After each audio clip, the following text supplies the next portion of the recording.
up the hill, it's a little bit grindy. As you come down, that side hill pin will be real quick. You've got to make an adjustment.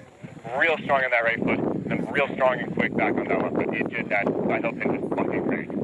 Okay? Then through that flush, you pick up speed. Strong on the front of the tee, fucking aggressive. It just work. Yeah, hey, as you come over through the coaches here and you break over, that pin is very quick.